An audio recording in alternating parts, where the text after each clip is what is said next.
Então tá, primeiro eu quero dar uma boa noite a todos e a todas que estão aqui nos acompanhando. Vou me apresentar, eu sou a Michele, sou diretora do Departamento Científico do Contemporâneo e estou com o prestígio de coordenar essa noite.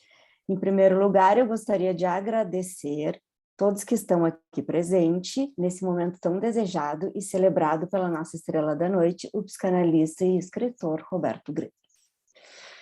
Agradecemos a todos os nossos alunos que aqui nos seguem com essa sede de aprender, ao corpo clínico da nossa instituição que agradece nossos momentos, à diretoria do Contemporâneo, que constantemente está aprimorando e reinventando para que a nossa casa seja um lugar de transmissão do conhecimento da psicanálise, além da produção de belas obras literárias, como a que hoje vai se apresentar.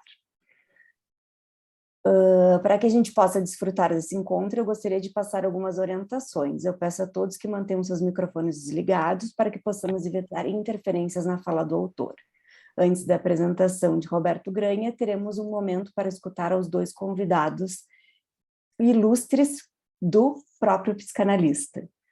Um agradecimento tão especial ao editor e escritor Eduardo Lucas Andrade e à psicoterapeuta Maria Célia Detoni, que foram convidados do nosso querido Granha. Agradeço também a Débora Saueresig, jornalista e responsável pelo Departamento de Comunicação do Contemporâneo, que fez a divulgação deste evento e esteve disponível para que essa noite pudesse se realizar.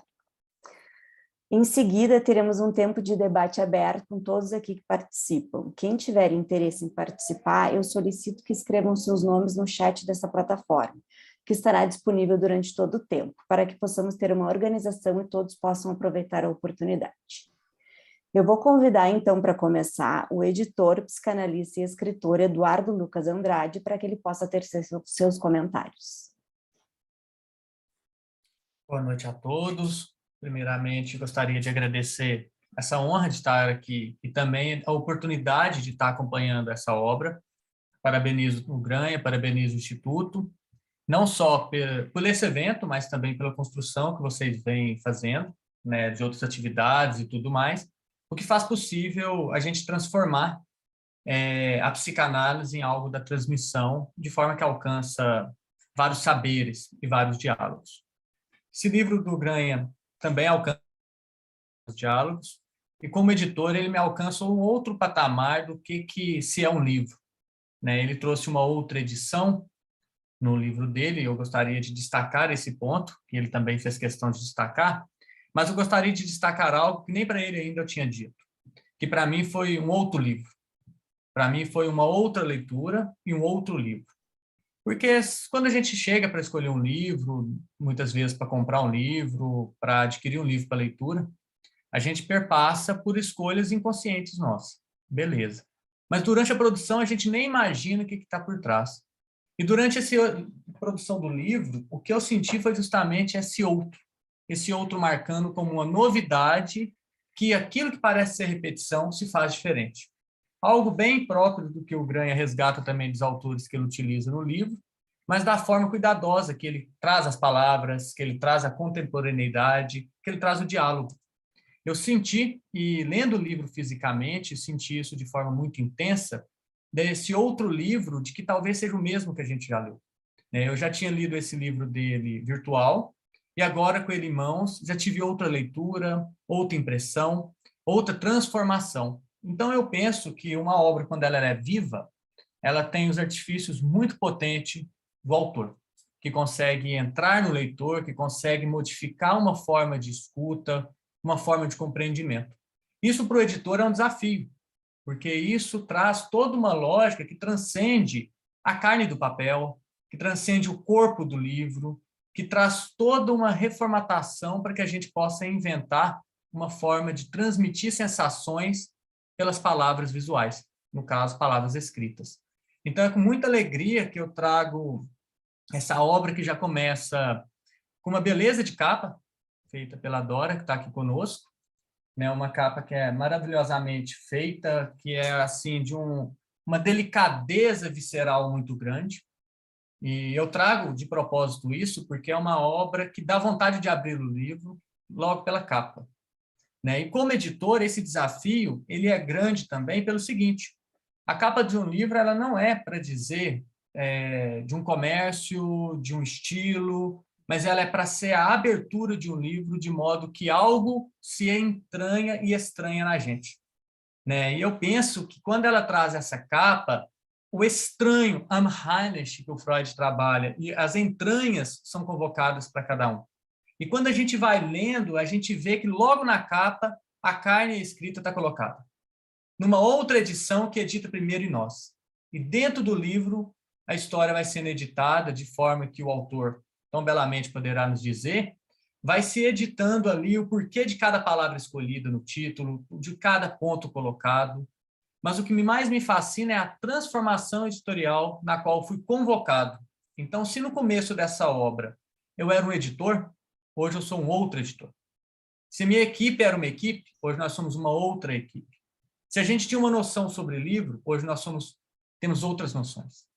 E eu acho que esse outro aí, ele é um outro do movimento. Ele é um outro daquele do recíproco, de que ali se faz vida, mas ali se faz alguma coisa que só a arte pode dizer. Talvez falte palavra para dizer, apesar de tentarmos usá-la. Então, eu agradeço muito a essa outra edição de mim mesmo, na qual o processo da própria criação do livro trouxe, e parabenizo o autor pela possibilidade de trazer uma outra edição. Tanto é que quando eu tive a lisonja de escrever o texto das costas do livro, que eu gosto de chamar de costa, pensando num corpo, né? Ou podemos chamar aqui da quarta capa, contracapa e tudo mais, eu tentei destacar esse além do princípio de escrever, que para mim o além do princípio de escrever é conseguir escrever algo dentro do outro. E para quem lê esse livro vai ver o que se escreve.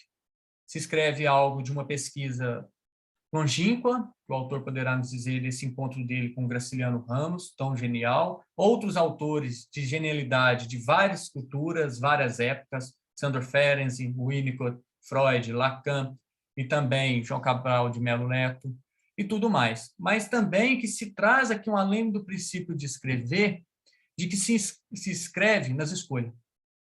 Esse além vai pelo além da escolha, das possibilidades, da singularidade do posicionamento. E se tem uma coisa que me fascina na produção desse livro, eu gostaria de trazer para vocês, além da produção física, é a produção da escolha. Esse livro ele foi escolhido para transmitir. E isso para o editor era fascinante, que ele não foi escolhido para simplesmente ser jogado, lançado. Ele foi transmitido para ser entregue. Aqui tem uma entrega do autor, tem uma entrega da literatura, uma entrega de pesquisa, uma entrega de seriedade, uma entrega ética, uma entrega de quem tem coragem. Porque lançar, muitas vezes, a gente pode confundir com um jogo. Mas aqui ele faz um jogo de palavras, um jogo de pesquisa, um jogo de história, um jogo que nos convoca a julgar peça por peça a cada movimento dos capítulos. Isso, como editor, ele é fascinante, porque você não sabe muito bem onde mexer, onde editar, onde jogar, onde recortar, o que trazer, porque algo pode se perder e se distanciar, mas algo também pode trazer uma outra edição. Então, eu acho que o que eu posso trazer é como que isso, de uma produção de um livro, como se tem uma escrita tão comprometida entre a carne e a escrita, de que só lendo mesmo para poder absorver algo desse além do princípio de escrever. Como editor, eu só agradeço, parabenizo e gostaria de deixar espaço mais para o autor poder trazer suas questões também, que tão longe me tocou.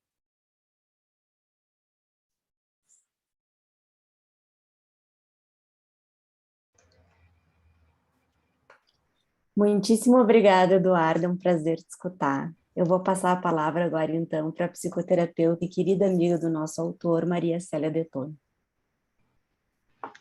Bom, boa noite a todos. Eu estou extremamente contente com esse convite do Roberto, porque esse livro do Roberto, ele é um livro que eu gosto muito, eu tenho um carinho muito especial por ele. Quero parabenizar o editor, quem fez a capa, adora, tá linda a capa, né? O Roberto, enfim, pelo livro. eu produzi um pequeno texto, porque eu consigo me organizar melhor para falar o que eu quero falar. Não é uma coisa longa, é uma coisa que para contribuir para a conversa de depois.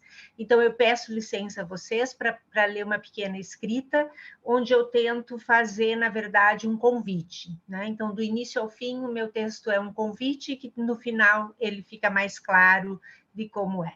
Qualquer coisa, eu peço que vocês me avisem verbalmente, Michele, porque eu vou ler na tela, tá bem? Tá? Obrigada.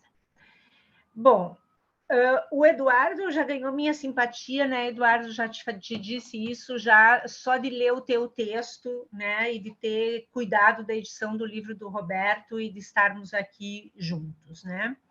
Então, vou começar a leitura da escrita que eu produzi. Inspirada em Calvino, que nos convida a inventar nossa própria biblioteca, colocando entre os clássicos aqueles livros que não cessam de nos dizer, de conversar, de se fazerem redescobrir, escolhi a carne e a escrita para estar na minha biblioteca, na minha lista de clássicos. Então, se você não conhece a obra de Graciliano Ramos, pode se entregar ao deleite de ser apresentado a ela por uma infinidade de fios ou cordas que não te deixarão perdido, pois vão tecer o texto de a carne e a escrita, e assim fiar teu desejo de conhecer este tecido, esse texto de carne e escrita. Se você já se encontrou com a obra do velho Graça, então vai desfrutar de uma análise literária, psicanalítica, transdisciplinar, intertextual, que não poupará sua carne, leitor. Roberto nos diz que quando um autor constrói sua trama enigmática no entrelaçamento do texto com sua vivência, ele transubstancia a letra em corpo e o corpo em letra, carne e escrita. Escrevivência, para citar a Conceição Evaristo, da carne do autor até a carne do leitor. Transição que no livro que se relança aqui hoje está demonstrada e arguída com a perícia do autor. Vamos então a um exemplo desta demonstração. Falo nas palavras de Graciliano escolhidas por Granha, abre aspas. Um silêncio grande envolve o mundo. Contudo, a voz que me aflige continua a mergulhar-me nos ouvidos e a apertar-me o pescoço. Estremeço. Como é possível semelhante coisa? Como é possível uma voz apertar o pescoço de alguém? Rio. Tento libertar-me da loucura que me puxa para uma nova queda. Aí Roberto escreve: o silenciamento do mundo sugere um progressivo afastamento do narrador das imagens acústicas que cotidianamente o sustentam. O mundo despovoa-se de seus sons diversos, vozes, murmúrios, gritos, burburinhos, e das figuras às quais esta sonoridade prosaica comumente se associa. Onde tudo era ruim, tudo agora é silêncio. Só a voz continua a apertar-lhe o pescoço. O supliciado expressa sua perplexidade com o fato de que uma voz tem o poder de agir tenazmente sobre seu corpo. Como é possível semelhante coisa? Como é possível uma voz apertar o pescoço de alguém? Se pergunta o insone. Como podemos perceber, Roberto nos mostra que a circularidade que se estabelece entre a carne e a escrita é o exato ponto de consistência a partir do qual toda e qualquer possibilidade de criação artística se autoriza. Arte é sangue, é carne. Além disso, não há nada, sentenciou Graciliano, que sabia serem os personagens secreções plasmáticas purulentas da matéria-alma do autor. Isso ele escreve numa carta, o Graciliano, e o Granha toma isto. Em uma entrevista, o Graciliano fez esta seguinte fala sobre a arte de escrever. deve-se escrever da mesma maneira como as lavadeiras lá de Alagoas fazem esse ofício. Elas começam com uma primeira lavada, molham a roupa suja na beira da lagoa ou do riacho, torcem o pano, molham-no novamente, voltam a torcer, colocam o anil, ensaboam e torcem uma, 2 vezes. Depois enxaguam, dão mais uma molhada, agora jogando água com a mão. Batem o pano na laje ou na pedra limpa e dão mais uma torcida e mais outra, até não pingar do pano uma só gota. Somente depois de feito tudo isso é que elas dependuram a roupa lavada na corda ou no varal para secar. Pois quem se mete a escrever devia fazer a mesma coisa. A palavra não foi feita para enfeitar, brilhar como ouro. A palavra foi feita para dizer. Dizer não é verbo despretensioso, é ato. Deixar o dito pelo não dito não é brincadeira. Quem diz, o que diz, quando diz, como diz, onde diz. E quando nada se diz, o que estará sendo dito? Para psicoterapeutas, psicanalistas, artistas e escritores, a palavra dita ou não dita sempre diz, com maior ou menor formosura, pois fato é que está dito que o humano é bicho que diz. Dizem muito os personagens de Graciliano e dizem muito mais nas palavras de Roberto. Dizem ainda mais no texto de Roberto, que parou alguns anos à beira de seus outros livros para renascer numa linda homenagem aos 130 anos do grande escritor brasileiro. Assim como o ofício das lavadeiras, escrever exige trabalho, dedicação, persistência, reflexão e muita leitura. Festejar o renascimento, a outra edição, que o Eduardo tão bem colocou, deste livro é oportuno, e principalmente porque se trata de uma escritura que honra saberes muito importantes, e que certamente passou nas mãos de Roberto como a roupa na mão das lavadeiras, com energia, cuidado e trabalho. A cuidadosa análise que o nosso colega produz em seu livro merece que tenhamos prudência ao apresentá-la, tamanha sua grandeza. A fundamentação do próprio título do livro, A Carne e a Escrita, define contribuições à prática clínica e ao pensar psicanalítico literário, pois conceitos como campo transicional, gesto espontâneo, significante e outros anfinixiam-se, para usar um termo diferente, num ritmo amalgamado com as obras em análise. Um ritmo que em Graciliano é construído no jogo da presença-ausência, dos sons e das imagens, como o tic-tac do relógio, das vozes, dos murmúrios, dos corpos e das cordas. Sigo tudo certo? Sim, Então, pode seguir. Então, sim. Encontro na análise de Roberto uma transversalidade graciliana que percebo em passagens como, abre aspas, diz Roberto, essa imagem, a do relógio, vai aparecer em outras obras, metaforizando sempre a marcação do tempo vital e confundindo-se por momentos com os batimentos cardíacos e os ritmos corporais. Ou ainda na análise do conto Relógio do Hospital, Roberto diz, entre temores e tremores, o operado vê chegar a noite e a entrada das trevas pela janela. Junto com o ruído da chuva contra as vidraças, permite-lhe cochilar durante alguns minutos. Acorda, volta a dormir um sono entrecortado por ruídos da rua e lamentos de outros pacientes. Nesse sono, no entanto, avultam as pancadas famosas do relógio. E aí diz o próprio personagem Paulo Honório, em trecho também escolhido por Granha. Nunca vi relógio que tocasse de semelhante maneira. Deve ser um mecanismo estragado, velho, friorento, com rodas gastas e desdentadas. Segue Roberto. Lembra-se então do avô, que na infância o repreendia com voz lenta, aborrecida e pigarreada. Fecha aspas, total.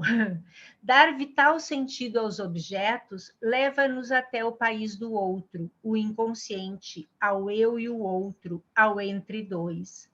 Lemos na carne a escrita que a zona, ou esse entre dois, melhor dizendo, que se inaugura ontologicamente no começo da separação das representações de eu e de outro, e que é logo obturada por uma série de imagens, objetos e atos ilusoriamente reconstituintes da unidade inicial, o Winnicott chamou de espaço transicional, vivido na órbita da onipotência original e que contém uma possível resposta à indagação, onde as crianças brincam. Onde se brinca, se confecciona o ser, o sonho, o vivido. Encontramos na obra em questão a análise da transformação do vivido, da carne, do sangue de Graciliano em suas obras. Segundo Granha, encontramos no velho Graça a ausência de reserva no febril movimento de extrair do vivido, sobretudo da vivência física, a visceral matéria para a construção da narrativa, seja ela autobiográfica e ou ficcional. Na visão proposta em A Carne e a Escrita, o vivido tornado texto literário não merece que se investigue a personalidade do escritor como chave analítica. Adverte Granha que tal pretensão é, no mínimo, uma ingenuidade epistêmica, mas também pode ser uma incorreção ética, bem como um desconhecimento das óbvias distinções entre o lugar do autor, do narrador e do personagem na narrativa literária, que acaba, assim, perdendo seu movimento de instauração do sentido no encontro do psicossoma, mater e alma, com o mundo, nessa constante metamorfose dos objetos, da percepção e do conhecimento vivencial, que confeccionam um lugar de espaço potencial por onde o escritor verte um espesso tecido de vozes que se entrecruzam e de realidades que se interpenetram, costurando a carne retalhada do autor num campo composto em devir de mater e alma. Uma mater e alma de um pobre diabo é a parte literário-clínica que escolho destacar. A estética da alma de um pobre diabo. A presença de uma literatura que já na década de 30 captura este homem pobre e comum, herdeiro da escravização, cultuado ao trabalho humilde, dependente dos favores do Estado e de patrões, constitui uma verdadeira categoria de romances de pobre-diabos. Essas obras existem em diferentes épocas históricas brasileiras e não perderam sua atualidade. Em Graciliano, este sujeito desimportante trará para a cena a figura representante de uma classe sempre à beira da penúria, muitas vezes ocupando algum cargo público de baixa remuneração, alcançado como favor de políticos locais. Ainda engrossam a multidão de gente Zé Ninguém, as pessoas marginalizadas, como sertanejos pobres, proletários brutalizados, desterrados, solitários, prostitutas, ou jovens devastadas pelo jugo patriarcal, como Macabeia de Lispector, que é A Hora da Estrela, o livro, né? A personagem é a Macabeia. Estou me encaminhando para o final. O sujeito digno desta designação caracteriza-se por ser alguém sem nenhuma importância, sem recursos financeiros, fraco, inofensivo, sem personalidade, uma pessoa submissa e sem iniciativa. Tem parentesco, o pobre diabo tem parentesco com expressões como João Ninguém, borra-botas, broxote, bunda suja, cara suja, mequetrefe, pé de chinelo, pé rapado, Zé Ninguém, pobre infeliz, e outras denominações também pouco elogiosas. Fato é que se denomina de pobre diabo uma gente possuidora de uma forma insignificante de existir. Este modo desimportante de estar no mundo se apresenta na literatura de Graciliano Ramos numa poética estética da insignificância. Diz Roberto que a vida de um pobre diabo se produz num ambiente de brutalidade, fruto da pobreza e do desamparo, E acrescento, que condena o vivente ao desespero e à miséria, num enredo existencial ao modo das neuroses de destino freudianas, onde uma espécie de automatismo define a coerência catastrófica de uma vida dificultosa, onde homens pobre-diabos se veem açoitados pelas intempéries da vida. O pobre-diabo presente na obra de Graciliano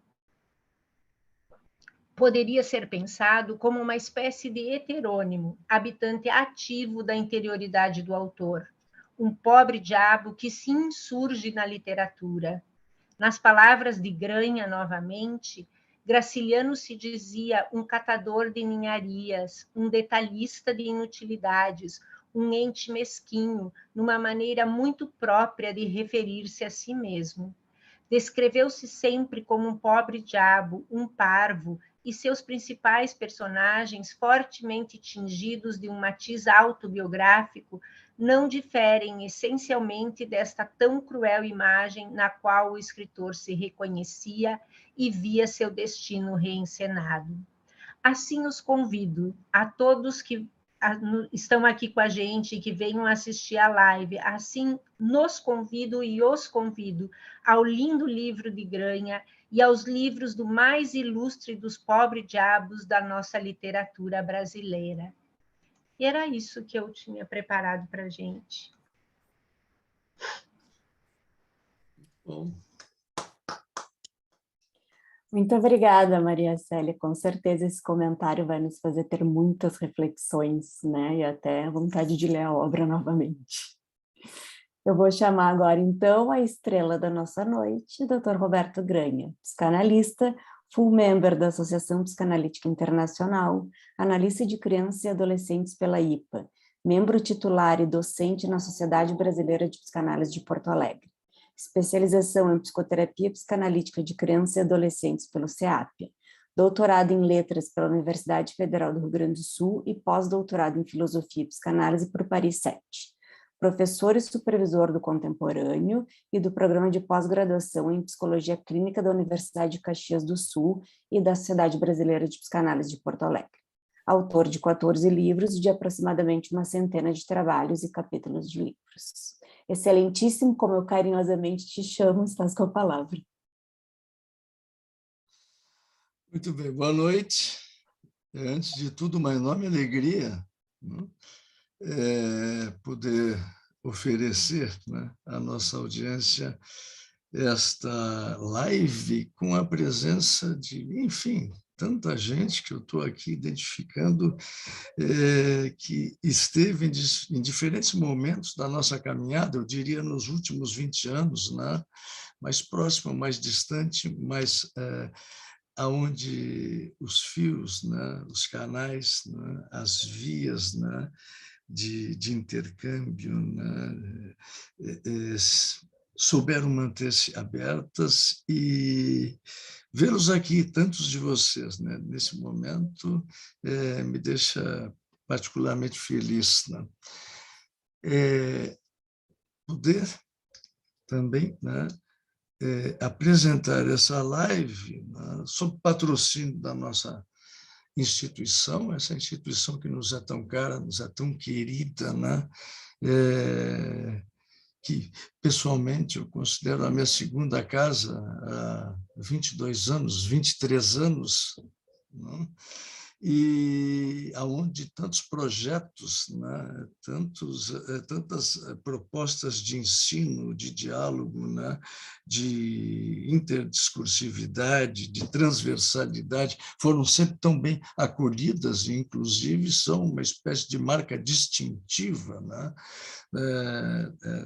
Desta entidade, o Instituto Contemporâneo, e que talvez nos distinga, né, da maior parte dos centros de formação em psicoterapia ou em psicanálise, justamente por essa insistência na promoção dos intertextos, dos interdiscursos, das transversalidades, né, do multilinguismo, né, que compõe o campo psicanalítico, né, possibilitando, né, que esse dialogismo promova uma espécie de fertilização cruzada entre todos esses campos que nós visitamos, né, que nós integramos aos nossos programas de formação, né, aos nossos eventos, aos nossos simpósios, né, às nossas jornadas, e que me parece nos coloca num lugar que está muito próximo daquilo que nós poderíamos designar como discurso psicanalítico contemporâneo, uma vez que o discurso psicanalítico contemporâneo é esse discurso que faz rede, esse discurso, né, que promove interdiscursividade, esse discurso que promove disseminação por territórios os mais diversos, né, com vistas justamente à construção de uma espécie de, digamos, fundamento, que precariamente se sustenta, né, na intertextualidade, né, e que talvez não precise ser diferente disso, né, porque uma vez que, bom, a roda gira, né, uma vez que o tempo se renova a cada gesto, uma vez que as palavras se tornam obsoletas e são substituídas por novas palavras, uma vez que os livros não dizem mais daquilo que pretenderam dizer num tempo e que precisam ser reditos ou reescritos num outro tempo para dizerem diferente acerca do mesmo objeto, talvez, e é isto justamente o que dá suporte na nossa ideia de outra edição, esse projeto de reescrita, né? Não de segunda edição, não de reedição, não, mas de outra edição, né? E que, de alguma forma, justifica, né? E, ao mesmo tempo, aponta as origens desta ideia, né? Que reposiciona o livro, ou a escrita, a partir de um novo platô, eu diria. A todas as minhas referências, de 15 anos atrás, quando o livro foi publicado, esse livro é originalmente uma tese de doutorado, somam-se tantas outras, sobretudo as dos filósofos contemporâneos, e muito particularmente Gilles Deleuze, esse filósofo, enfim, que dentro, do nosso estudo, de dentro da nossa colaboração, dentro do nosso discurso, ocupa um lugar tão especial, na medida em que não situamos Deleuze fora do campo psicanalítico, pelo contrário, nós o consideramos justamente aquele que é capaz de vislumbrar um novo tempo para a psicanálise, que empurra a psicanálise em direção à contemporaneidade, uma vez que se tenha presente que o contemporâneo será sempre extemporâneo, porque uma vez conquistado não é mais o contemporâneo. O contemporâneo é algo que se situa sempre além. O contemporâneo é algo que se enxerga desde longe, que se vislumbra à distância. Quando se chegar lá, não é mais o contemporâneo. Estamos no presente ou no passado. Mas o contemporâneo é permanentemente extemporâneo, e isso está perfeitamente afinado, com toda a perspectiva de Nietzsche, que essencialmente move, eu diria, a máquina de escrita e a máquina filosófica deleuziana. Então, quando nós chamamos de outra edição, temos que ter presente que esse livro é filho da repetição. Repetição, tal como a concebemos com Gilles Deleuze, repetição produtora de diferença, de deslocamentos, de heterogeneidade, repetição que enseja justamente o novo, repetição que não é repetição do mesmo, repetição que é a operância viva do eterno retorno, produzindo ineditismos. Por isso, então, e como Deleuze se agrega, se acrescenta, se soma, de forma tão transformadora, no grupo de autores que originalmente sustentam essa escrita, nós o homenageamos com a outra edição. A possibilidade de, diferentemente dizer, acerca do mesmo, fazendo-nos ouvir em um outro tempo, em um outro lugar. Tá? A carne escrita não poderia deixar de ser reescrita. Vocês veem que a repetição é alguma coisa que habita justamente a escrita contemporânea. Né? Nós encontramos com uma nota introdutória lá, Thomas l'Obscur, de Maurice Blanchot, exatamente essa ideia. Né? Thomas l'Obscur teve tantas edições, né? E cada uma é uma, tantas lhe retiram parágrafos, páginas, tantas acrescentam parágrafos, páginas, períodos, né? Palavras, né? Que Thomas l'Obscur, um texto ainda não traduzido para o português, né? Personifica justamente essa escrita andante, né? Essa escrita repetidora, essa escrita produtora permanente de heterogeneidade, de diferença, de deslocamento. Portanto, fazia-se mister republicar a carne escrita. Eu tenho encontrado, enfim, um editor como o Eduardo Lucas, né? Foi um feliz acaso, talvez, né? Mais uma novidade produzida pela repetição, né? Eduardo Lucas, que se diz agora um outro editor, né? Que está presente conosco e com quem se pode estabelecer uma enorme afinidade. Eduardo é um escritor, é um editor, é um poeta, é um homem dos 1000 instrumentos. Não vou dizer todos os outros, porque a lista é grande, né? Maria Célia Detoni, colaboradora de, para dizer pouco, algumas décadas, né? Com quem compartilhamos uma enorme sintonia de pensar, né? Sobretudo sobre isso que remete ao corpo, né? Ao corporal, ou seja, a tudo isso que o corpo escreve, né? Esse corpo que entra em cena, né? Lá com Spinoza, né? Esse corpo que atravessa toda a ideia da filosofia contemporânea, esse corpo que está em Merleau-Ponty, em Sartre, como náusea, né? Em Merleau-Ponty como corpo vivo, enfim, em Winnicott como psicossoma, em Lacan como linguagem é corpo, dizia Lacan, né? Corpo sutil, corpo discreto, mas é corpo. Esse corpo com o qual Graciliano escreve. Nossa ideia justamente, né, de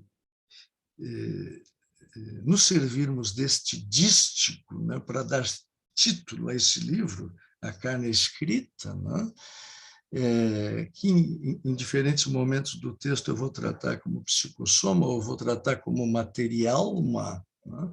Diz exatamente dessa unidimensionalidade do autor, unidimensionalidade do sujeito, do escritor, né? E a maneira como isto que originalmente, né, é tecido orgânico se converte em tecido textual.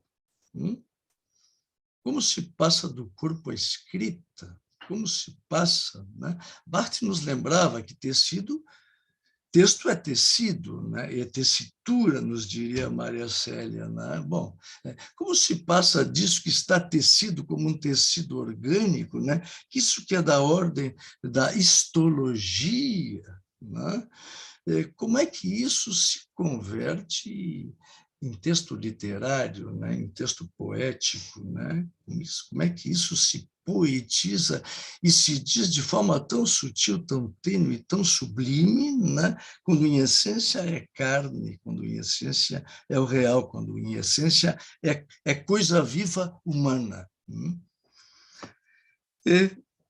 Enfim, Graciliano, que é esse autor de um coração irredento, né, que jamais se afinou, né, com nenhuma vertente ou corrente, né, ou movimento entusiástico, como o modernismo, por exemplo, né?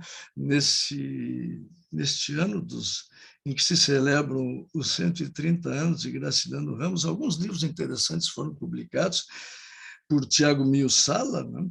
Que foi um autor que se deu o trabalho, né, de reunir todos os textos que ele encontrou inéditos do Graciliano Ramos e publicá-los em 2 livros. Né?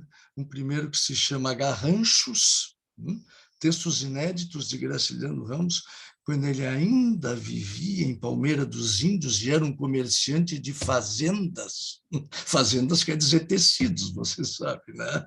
Sobre o balcão, não se sabe de que maneira um comerciante de fazendas, sobre um balcão de uma cidade do tamanho de Palmeira dos Índios, que hoje ainda é uma cidade minúscula. Eu estive lá em 2010, né, para conhecer de perto o Museu Graciliano Ramos, o Museu Casa Graciliano Ramos, né, muito mal cuidado, muito abandonado, os problemas de manutenção que todo museu brasileiro, né, encontra sempre.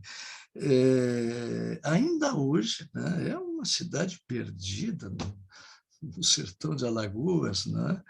E como é que esse sujeito, né, com 20 anos de idade, 20 e poucos anos, quando começou a escrever os seus garranchos, que eram publicações semanais, depois quinzenais, depois mensais, né, numa gazeta de Palmeira dos Índios, que se chamava O Índio. Como é que esse sujeito, né, naquela época, conhecia a língua francesa de maneira fluente, a ponto de importar diretamente livros da França, né? Como é que esse sujeito se virava com os livros escritos, né, em russo, que ele importava também da Europa, né? Como é que esse sujeito dominava todos esses idiomas, né? E conseguia conhecer todos esses autores, né, que só seriam conhecidos pela intelectualidade brasileira, ou pelo leitor brasileiro, de maneira geral, muitos anos depois, quando foram traduzidos. Graciliano chegou a ser, né, professor de francês nas suas horas vagas, quando não estava, né, de frente ao balcão vendendo fazendas, como ele gostava de dizer, professor de francês. E ele escolhia os seus alunos de francês pela cidade, uma cidade que na época não teria mais de 10 mil habitantes, se tanto, né? Hoje não deve ter muito mais do que isso ainda, né? Como é que esse homem foi descoberto, né, a partir de relatórios que enviava todos os anos, né, ao governador do estado, depois que assumiu a prefeitura de Palmeira dos Índios, né? E foi comerciante, foi prefeito, era professor de francês, era poeta, era articulista de jornal. Tudo isso. Bom, tudo isso está reunido, então, nesses 2 livros, Garranchos e O Antimodernista, Graciliano Ramos, em 1922. Né? Graciliano sempre foi um crítico não tão sutil do modernismo. Graciliano não era exatamente homem de sutilezas, né? Mas sempre disse que enquanto essa meninada paulista se divertia com aquelas brincadeiras que fazia com a linguagem, ele ganhava dinheiro no dia a dia, né?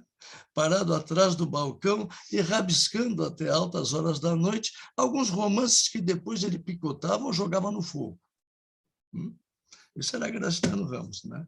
Descoberto, então, né, no começo dos anos 30, né, saudado a partir daí, né, como um escritor promissor, ele permite que venha à luz seu Caetés, no início da década de 30, né, que é muito bem saudado pela crítica, e, enfim, né, é o primeiro romance de Graciliano que nós conhecemos, Caetés, né, que será seguido por São Bernardo, que é um romance de uma elaboração tremendamente sofisticada, e um dos grandes romances brasileiros, né? Logo, por Angústia, né? Este romance que tem uma velocidade, que tem um elan, um ímpeto dostoievskiano, né, absolutamente arrebatador. e concluído por este romance já comparável, né, ao romance contemporâneo, que é Vidas Secas, né, que era uma espécie de modelo para armar, como diria o nosso querido escritor argentino, Julio Cortázar, né? Era um modelo para armar. Ele foi escrevendo contos e publicando em diferentes locais, revistas, jornais, enfim, até no exterior, né? Em determinado momento reuniu esses contos, os articulou ao modo de uma assemblagem, uma bricolagem, digamos assim, né? E o publicou como um romance, né? É aí que ele foi comparado, né, e equiparado aos romancistas do Nouveau Roman francês. Mas Graciliano, diga-se de passagem, né, nunca fez parte dos modernistas. Ele é um autor do romance de 30. Ele é um dos introdutores da figura, como bem disse a Célia, do pobre diabo na literatura brasileira, né? No romance de 30 aparece o pobre diabo, né? Nós temos um exemplo aqui, o nosso Dionélio Machado, né, com o seu Os Ratos, um romance maravilhoso, né, que fazia parte da mesma geração.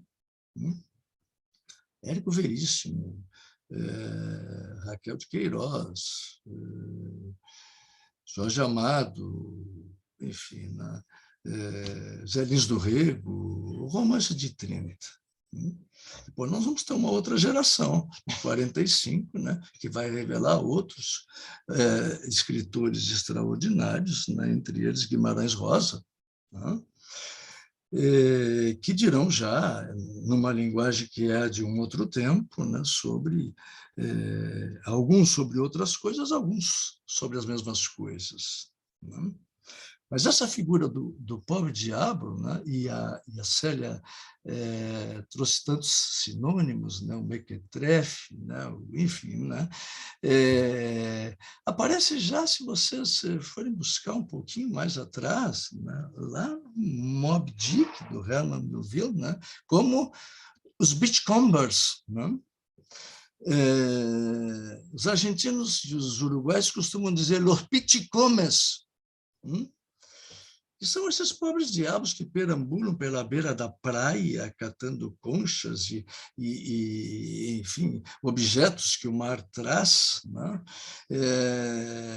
Comendo resíduos de comida, né, que os banhistas deixam esparramados pela areia, né? E assim sobrevivem, né? Comendo banana da beira do mar, por exemplo, né? Los beachcombers, né?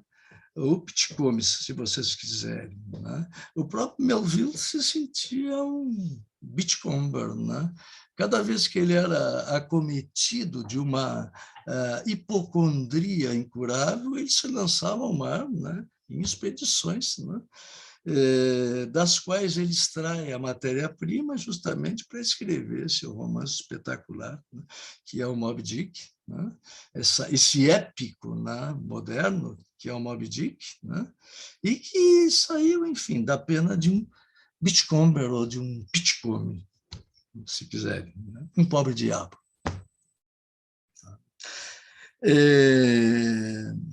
Ainda sobre Graciliano, né?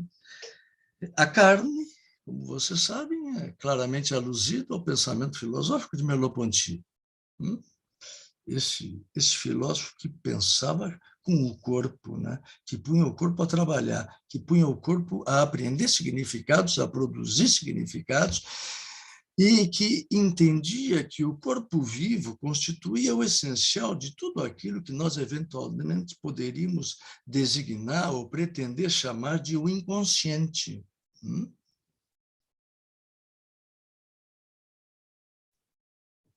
Essa seria realmente a primeira experiência, o primeiro sentido, isso que os fenomenólogos chamam de urzin, né, a partir do qual o sujeito se instalaria no mundo e, de alguma forma, compreenderia, de uma parte, a linguagem do mundo e introduziria no mundo uma linguagem própria.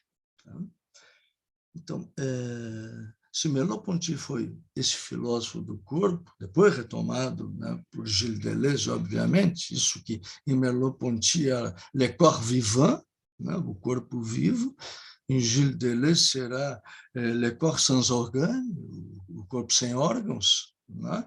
Mas a influência, né, de Merleau-Ponty, e mais do que de Merleau-Ponty, de toda a fenomenologia, né? Sartre, que Deleuze reputava como seu grande mestre, né? Vão marcar profundamente o pensamento deleuziano, né? E talvez Deleuze e Guattari se referissem, né, à escrita graciliânica, se a conhecesse, como uma literatura menor.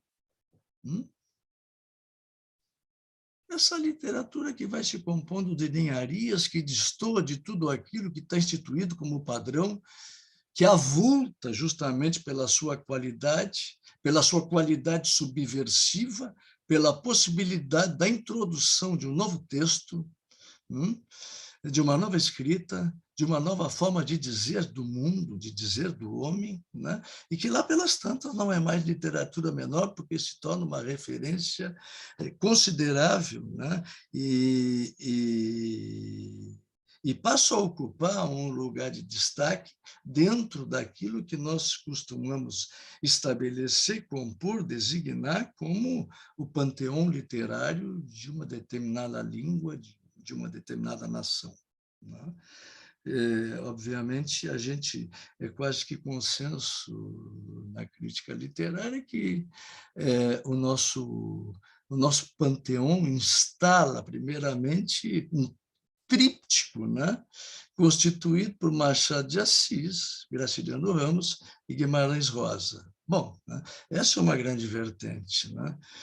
Verão que esses autores, que nenhum deles foi modernista, são justamente aqueles que constituem o que existe, digamos, né, de núcleo duro, se assim se pode chamar, né, ou de esse centro consistente a partir do qual se dissemina e se irradia, né, toda uma literatura, né, toda uma maneira de dizer, né, toda uma forma tão própria de elocução, né,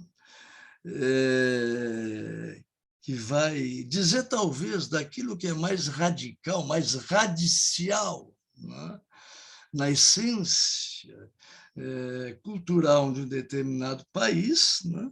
Se origina dali, né? Ou seja, não são propriamente os movimentos de vanguarda que vão constituir, né, eu diria assim, né, este coágulo essencial de dizeres, né, e de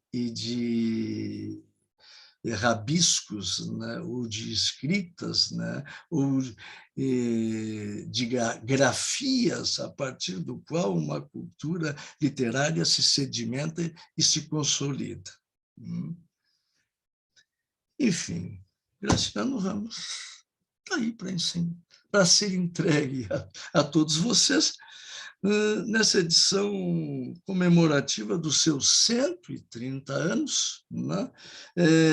Ligeiramente enviesado, então, a partir de uma perspectiva que será sempre a do corpo, né? O de Spinoza, o de Merleau-Ponty, o de David Hume, o de Gilles Deleuze, mais recentemente, que é justamente este pensador que, ao se introduzir e de forma tão decisiva, né, na constituição do meu próprio pensamento, como escritor, psicanalista, clínico e teórico, me conduz, né, a apresentar, a reapresentar a carne escrita, desde a perspectiva que se desvela a partir de um novo platô. Ok? Era isso por enquanto.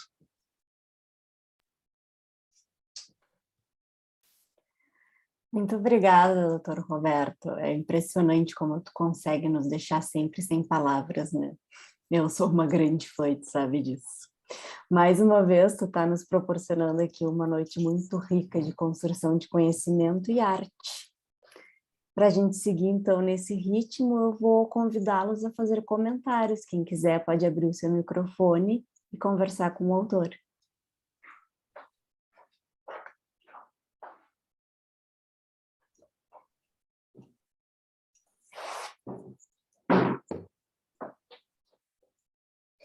Não sejam tímidos, senão eu vou começar a chamar pelo nome, que nem na escola. Bom, enquanto o pessoal vai se aquecendo aí, eu não aguento. O papo é bom, eu entro. Então, vamos lá. Amarrando a fala de Célia com do Roberto, me vem uma questão muito interessante, assim, né, do próprio Graciliano também, de como ele escolheu o título dele, por exemplo, de Vidas Secas, que poderia ter outros nomes antes, né, e teria outros nomes antes, mas um dos nomes que ele até risca e deixa como subtítulos lá e tudo de capítulos, né, O Mundo Coberto de Penas, eu acho que é a grande representação do que é uma carne escrita. O coberto de penas, essa pena pode ser a pena do qual você escreve, mas dependendo, pode ser a pena do olhar do outro, que é a pena de dar dó, ou pode ser pena que cobre o corpo de um animal e tudo, etc. E, Essa aqui, né? Oi? Essa aí, essa pena que está aqui atrás. Esta mesmo. Né? E é interessante como que esse livro aqui, ele é um livro coberto, né, de vida. Porque se ele tem uma outra edição, tecnicamente eu posso explicar para vocês que segunda edição é justamente aquele livro que você quer corrigir um pequeno erro, você edita aquele erro e faz uma segunda edição dele. Corrigiu, editou, beleza. Segunda reimpressão, você faz nova tiragem, você aumenta a tiragem dele, reimprime o livro, sem alterações e tudo bem. Outra edição não é corrigir erro. Outra edição é transformação. E essa outra edição é a transformação a partir que Maria Célia resgatou do lavar a roupa. Porque ela foi até no varal. Né? O editor é aquele que recolhe a roupa no varal, dialoga com onde que essa roupa vai ir. De repente o leitor pega essa roupa para ele, veste, suja essa roupa, marca essa roupa, deixa uma singularidade de perfume nessa roupa e volta para ser novamente lavada. E quando ele faz uma outra edição, eu vejo que essa roupa que ele lavou voltou para ele com algumas coisas que não teria sido possível sem esse corpo do tempo. Né? Quando ele fala do relógio e do hospital, eu vejo nesse livro e na forma que ele conduz um relógio da hospitalidade. Se a gente pegasse Michel Foucault, A Origem das Instituições, ele traz muito mais o afeto da hospitalidade do que a marca, talvez, carnívora do relógio, como diria Mário Quintana, né? Cronos, que devora e tudo mais. Então, aqui a gente esmiuça um exercício de uma crítica que não é só aquela crítica que ele bem pontua no livro, né? Que é uma crítica de uma outra crítica, podemos pensar assim também, não é aquela crítica que a gente está habituado, acostumado, de que a gente começa a escutar a literatura a partir de uma carne nossa também envolvida, como uma veste, talvez coberto de textos, contextos, de tecido, né, de acontecidos. E enfim, para mim isso é uma aula, né, uma aula sobre o que é gozo, sublimação, transformação, alguns conceitos que ele traz também, principalmente esse conceito de gozo, quando ele amarra no começo do livro, assim, é de se ler várias vezes com outras roupagens também, com outras vestes, com outros tecidos. Então, trazendo aí mais provocações ou partilhando, né, essa coisa do extemporâneo, né, que eu acho que é mais do que o contemporâneo, sim, o extemporâneo, é de que, assim que eu li o texto, já remeti principalmente à Angústia, o livro Angústia, que é nossa vida cotidiana muitas vezes, tanto nessa pandemia ou nos arrastados do cotidiano no dia a dia, mas muito mais que eu posso também ter uma outra edição nas minhas leituras de Graciliano, de que antes eu já tinha. Então, eu acho que isso aqui é um misto de quem convida a palavra viva. Aquilo que o Freud fala da palavra como bisturi. Pode ser usada para curar, mas também tem que ser usada para operar. Ela pode matar, mas ela pode operar. Então, eu acho que esse aqui é uma operação pela pena. Vale a pena.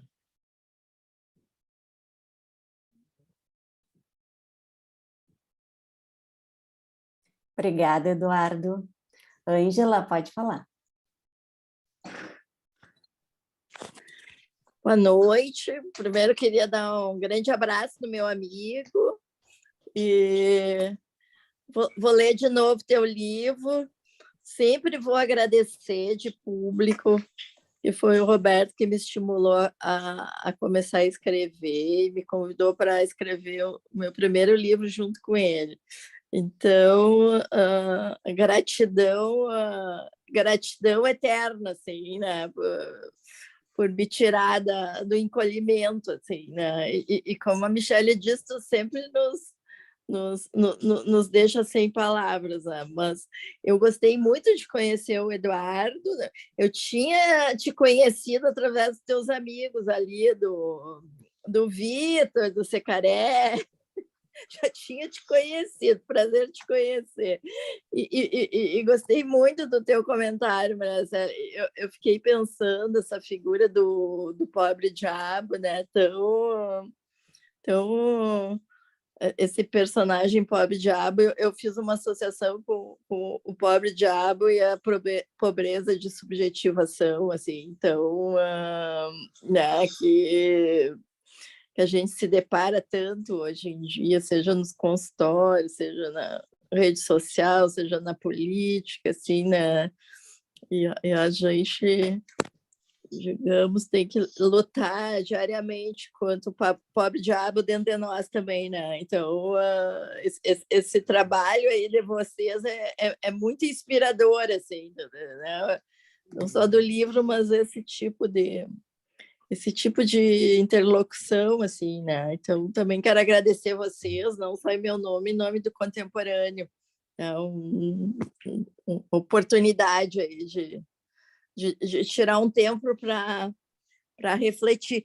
Eu estou tomando um vinhozinho aqui para brindar teu livro, tá? O César Muito também está bom. mandando um abraço, que ele está chegando aqui, né? Então, comemorando juntos aí. Um abração, Roberto. Ok. Eu não sei se eu posso falar. A carne é escrita e o sangue. É eu isso aí. Não sei levantar a mãozinha. Pode falar, Maria Sérgio. Posso? Obrigada, desculpa. Eu acho que tem esse acolhimento que o contemporâneo faz para que a gente faça determinados diálogos, né, da psicanálise nesse campo transicional, né, nessa possibilidade de criar outros saberes psicanalíticos, né? Então, eu, na verdade, sou bastante grata à possibilidade de estudar no contemporâneo, de estar com as pessoas da equipe, de estar aqui com o Roberto hoje. E isso que você trouxe, Ângela, assim, na verdade, o texto tem que ser pequenininho, porque a gente, né, tem uma questão aqui, mas, na verdade, o pobre diabo, a gente diria, ele é um analisador, né? Ele é uma porta por onde a gente pode entrar para pensar, tanto que eu pensei em desenvolver, até fiz o parágrafo e tirei fora, né? Que é a possibilidade de cartografar os pobres diabos, né? Da nossa atualidade, não dessa pobreza subjetiva que você traz. Assim. Fico muito feliz que você tenha se enganchado numa coisa que está ali, tem um germe na escrita que eu fiz do que você traz. Sabe? E evidente que a escrita do Roberto ela tem esse poder de nos deslocar, né, na forma de pensar e de buscar outras coisas para poder dar conta daquela leitura, né? Então, muito bom poder conversar hoje. A Dora quer fazer um comentário. Pode falar, Roberto. Dora? Sim. Mas pode fazer seu comentário, tem certeza? Bom, então acho que a Dora pode abrir o microfone dela e fazer o comentário. Não, eu gostei de ouvir a Ângela falando, porque o Roberto é um cutucador para fazer a gente sair da zona de conforto, né, e publicar. Eu fiquei muito feliz e muito honrada com o convite dele para fazer a capa desse livro, né? Sim. Que eu sempre ouvia ele comentando, né? E A Carne é Escrita, para mim, esse nome é uma instigação, né? Para continuar escrevendo sempre. É isso aí, gostei muito de de ouvir a colocação do Eduardo e da Célia, e deixa a gente sem palavras, né? Não tem muito o que acrescentar. Só que o meu exemplar da carne escrita foi confiscado pela minha mãe, que está prestes a fazer 90 anos, que está lendo de lupa, e o Roberto depois vai ter que se virar com as questões que ela vai colocar. Que amor. Muito obrigado pela atenção de todos e uma boa noite para todos nós. Eu queria só fazer um comentário a respeito do comentário da Ângela, né? Que é, enfim, essa colaboradora de 23 anos. Né? Há 23 anos a gente alinhou o passo, né? E trabalha junto em âmbitos diversos, né? Ensino, clínica, escrita, enfim, reflexões compartilhadas, enfim, né? E, na verdade, o que em algum momento me conduziu a convidar a Ângela para a gente conjuntamente publicar um livro foi o enorme banco de dados que ela possuía por ter uma atividade clínica febril, mas além da atividade institucional dela, impressionante. O dia dessa mulher deve ter mais de 30 horas, com certeza. Né? Como é que ela consegue fazer tanta coisa, ninguém sabe. Em algum momento, obviamente, eu fui movido, né, a formular esse convite. Olha, tudo isso que tu faz, que tu pensa, que tu conheces, que tu experiencias, tem que vir à luz. Né? E foi quando nos reunimos, então, no começo dos anos 2000, né, para publicar o nosso primeiro livro em colaboração, Atualidade da Psicanálise de Crianças. 3 ou 4 anos depois, publicamos a Atualidade da Psicanálise de Adolescentes e, presentemente, né, estamos organizando um novo livro, né, que vai ser centrado na questão do narcisismo, né, e pretenderá ilustrar teórica e clinicamente, né, o que nós entendemos como psicanálise contemporânea, né, e para o qual, enfim, como vocês podem ver, a gente já tem um editor qualificadíssimo, rigoroso na produção dos seus livros, né? Então, vamos já, em avant-première, informar o Eduardo que ele é um dos editores mais cotados para se fazer cargo dessa publicação. Tá? É um livro que nós pretenderemos publicar, lançar, né, através de uma nova live, com certeza, e contando com a presença de todos vocês, até o final do ano 2023. Tá? Então, era para dizer, Ângela, ou não? Não, é bom dizer, porque aí a gente fica mais no compromisso, assim, de se puxar e tirar do forno logo. É isso aí. Pessoal, acho que pelo avançado da hora a gente vai ter que encerrar. Granha, tu quer falar mais alguma coisa, umas últimas palavras? Eu quero mais uma vez agradecer a oportunidade que vocês me deram de me sentir tão contente, tão alegre com a presença de todos, de poder ter esse papo frouxo, esse papo absolutamente informal que a gente só consegue ter na casa da gente, né? E com pessoas tão próximas, né? Tão sintônicas, né? E tão amigas como eu sinto todos aqueles que nesse momento se fazem aqui presentes e que são companheiros de estradas há algumas décadas, algumas semanas, outros, né? Mas que contribuem permanentemente e igualmente, né? Nesse trabalho de mutirão, de colaboração que a gente desenvolve ao longo já de tantos anos, né? E aos quais eu faço questão de acreditar pessoalmente, né? Individualmente, porque entendo que quando nos reunimos, né, para um curso, para um seminário, para um simpósio, em torno da obra de algum autor, não temos ali professores ou mestres, né, ou palestrantes, mas sim colaboradores que arregaçam as suas mangas e que se debruçam sobre esse grande empreendimento, né, enfim, do pensar e do escrever e do veicular aquilo que se pode produzir conjuntamente a partir de um espírito íntimo de colaboração e coletividade. Obrigado a todos. Eu agradeço a presença de todos.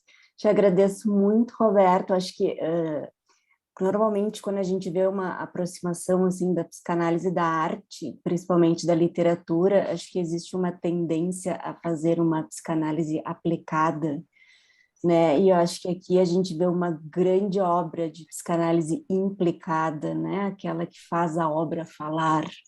Então, acho que tem uma obra e tanto que faz a obra Graciliano Ramos falar, que só tu podia nos oferecer, Grânio. Te agradeço muito, agradeço a presença de todos e desejo uma boa noite. Obrigado, Michele. Obrigado, pessoal. Obrigada, pessoal. Boa noite. Habilidosa condução.